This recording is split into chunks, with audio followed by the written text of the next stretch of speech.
Historical figure, who would it be? Nedagu Desiya Talaivar Prabhakaran. What would you ask the person? I would apologize. I would ask his pardon for that Mullivaikal tragedy. What is தேசிய தலைவரே எங்களை மன்னிச்சிடுங்க அப்படின்ட்டு திமுக MP ஒருத்தவங்க ஒரு இன்டர்வியூவில் சொல்லியிருக்காங்க. அது குறித்து தான் நம்ம இன்றைக்கி இந்த வீடியோவில் பார்க்க போகிறோம்.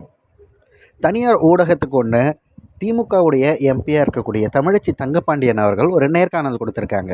அதில் அவங்க ரேபிட் ஃபயர் கொஸ்டின் மாதிரி நிறைய கேட்டுட்டு இருந்தாங்க. எனக்கு கொரியன் ட்ராமாக்கள் பிடிக்கும், அது மட்டும் இல்லாமல் அரசியல் பிடிக்குமா இல்லை குழந்தை வளர்ப்பு பிடிக்குமான்னும் போது எனக்கு அரசியல் தான் கஷ்டமான விஷயம், குழந்தை வளர்ப்புங்கிறது எனக்கு ரொம்ப பிடிச்சது, நான் அதை ரொம்ப விரும்பி செய்கிறது, அவங்க தான் என்னுடைய ஸ்ட்ரெஸ் எல்லாம் ஃப்ரீ பண்ணி விடுறவங்க அப்படின்ட்டு பல விஷயங்கள் சொல்லிகிட்டு இருந்தாங்க.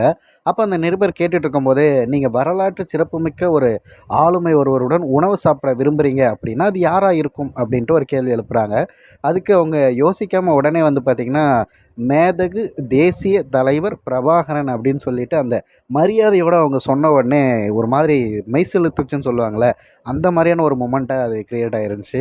உடனே கேள்வி கேட்டவங்களும் ஒரு நிமிஷம் ஷாக் ஆகிட்டு, ஓகே, அவரிடம் நீங்கள் ஏதாவது கேட்க விரும்புகிறீங்கன்னா என்ன கேட்பீங்க அப்படின்னோடனே இவங்க உடனே முள்ளிவாய்க்காலுக்காக நான் அவங்கக்கிட்ட மன்னிப்பு கேட்பேன் அப்படிங்கிற விஷயத்த அவங்க பதிவு செய்திருந்தாங்க.